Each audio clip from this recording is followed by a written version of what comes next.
படைத்தவனே, நான் பதறி போய் துடிச்சு போய் இருக்கிற நேரத்தில் நீ ஒவ்வொன்றையும் கேட்பியோ, ஒவ்வொன்றையும் விசாரிப்பியோ, என்ன பதில் சொல்ல போறேன் அப்படின்னு சொல்லி இதயம் டக்கு டக்கு டக்கு டக்கு டக்குன்னு துடிச்சுக்கிட்டு இருக்கிற நேரத்தில் நீ நான் எதை பயந்தனோ அந்த பாவத்தை நீ வந்து கேட்கவே இல்லை. ஒரு முறை முஹம்மது ரசூலுல்லாஹி ஸல்லல்லாஹு அலைஹி வஸல்லம் ஒரு கபரை கடந்து செல்லும் போது சஹாபாக்களை பார்த்து சொன்னாங்க, ரகாத்தானி அஹப்புன் இலா ஹாதா மின் பகியத்தி துன்யாக்கும். இந்த கபரில் இருக்கக்கூடியவருக்கு அவர் வாழ்ந்த அந்த வாழ்க்கையில் 2 ரக்காத்து தொழுகை ரொம்ப பிரியத்திற்குரியதாக இருந்திருக்க வேண்டாமோ என்று கேட்டார்கள்.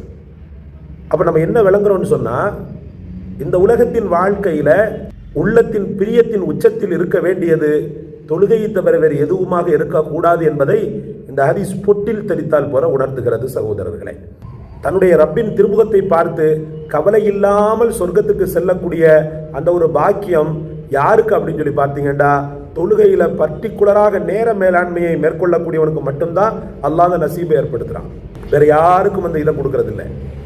ஒரு சரியான தொழுகையாளிக்கு நிச்சயமாக அல்லாஹ் ரப்புல் ஆலமீன் அந்த பதட்டத்தையும் கவலையும் கொடுக்கவே மாட்டான். மறுமை நாளில் ஒரு தொழுகையாளி அடையக்கூடிய பலாபலன் என்ன அப்படின்னு சொல்லி பாருங்க. முதல்ல தொழுகையை பற்றி மட்டும்தான் அல்லாஹ்வுத்தாலா கேட்பான். ஏன்னா அவனுடைய நோக்கம் மனிதனை படைத்தது தொழுகைக்காக மட்டும்தான்.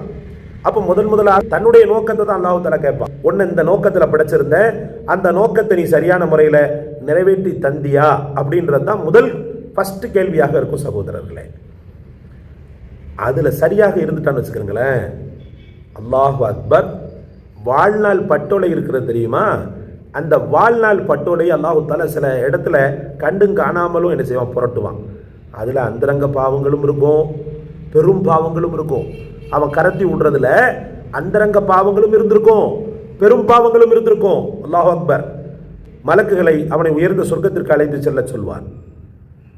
ஆதங்கத்தாலாம படைத்தவனே, நான் பதறி போய் துடிச்சு போய் இருக்கிற நேரத்தில் நீ ஒவ்வொன்றையும் கேட்பியோ, ஒவ்வொன்றையும் விசாரிப்பியோ, என்ன பதில் சொல்ல போறேன் அப்படின்னு சொல்லி இதயம் டக்கு டக்கு டக்கு டக்கு டக்குன்னு துடிச்சுக்கிட்டு இருக்கிற நேரத்தில் நீ நான் எதை பயந்தனோ அந்த பாவத்தை நீ வந்து கேட்கவே இல்லை, அதை நீ விசாரிக்கவே இல்லை, நீ அதை கரட்டி போய்கிட்டே இருந்த. இது எதனால அப்படின்னு சொல்லிட்டு கேட்கப்படுது. இது எதனால அப்படின்னு சொல்லிட்டு கேட்குறான். அப்போ ரப்புல் ஆலமீன் சொல்றான், அந்த சாஹிபு ஸலா, நீ தொழுகையுடையவன்பா. நீ எவ்வளவு எந்த உலகத்துக்கு போனாலும், எந்த நெருக்கடி வந்தாலும், உடல் சம்பந்தப்பட்ட பிரச்சனை வந்தாலும், மனம் சம்பந்தப்பட்ட கவலை வந்தாலும் நீ என்ன மறக்கவே இல்லைல்ல. அல்லாஹு அக்பர், அல்லாஹு அக்பர். எவ்வளவு உடல் சம்பந்தப்பட்ட பிரச்சனை வந்தாலும், உள்ளம் சம்பந்தப்பட்ட கவலை வந்தாலும் நீ தொழுகையில மட்டும் எந்த வகையிலும் பாராமுகமாக இருந்தது கிடையாது.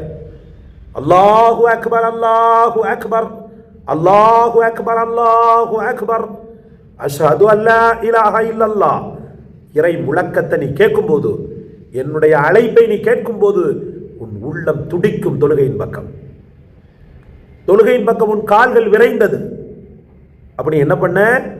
இபாதத்துடைய விஷயத்தில் ரொம்ப கரெக்டாக இருந்த, தொழுகையில் ரொம்ப பேணுதலாக இருந்த. கல்யாணம், எந்த மௌத்து, எங்கேயும் சரி, தொழுகையுடைய நேரம் வந்துட்டா உனக்கு தொழுகை மட்டும்தான் முக்கியமாக இருந்துச்சு. அப்படி என்ன நீ பார்த்து பார்த்து ரசித்து ரசித்து தொழுகும் போது இது போன்ற பாவங்களை எல்லாம் நான் கண்டும் காணாமலும் விடுறது தானே உத்தமம். அந்த சாஹிபு ஸலா, நீ தொழுகையாளி, செல் சொர்க்கத்திற்கு. உனக்கு வேண்டிய இன்பங்கள் அனைத்தும் தரப்படும். நீ தொழுகையாளி. இந்த மனோபாவம் நமக்கு வர வேண்டும். சகோதரர்களே, தொழுகையில் ரொம்ப பேணுதலை காட்டுங்கள். அல்லாஹ் உங்களுக்கு கொடுத்த பெரும் நிஅமத் தொழுகை. கஷ்டங்களும் நஷ்டங்களும் உங்களை ஆர்ப்பரித்தாலும் நீங்கள் தொழுகையில் காட்டக்கூடிய பேணுதல் அந்த கஷ்டங்களையும் பெரிய இன்பகரமாக உங்களுக்கு மாற்றி தந்துவிடும். காலம் பொன் போன்றது, அதிலே தொழுகை கண் போன்றது.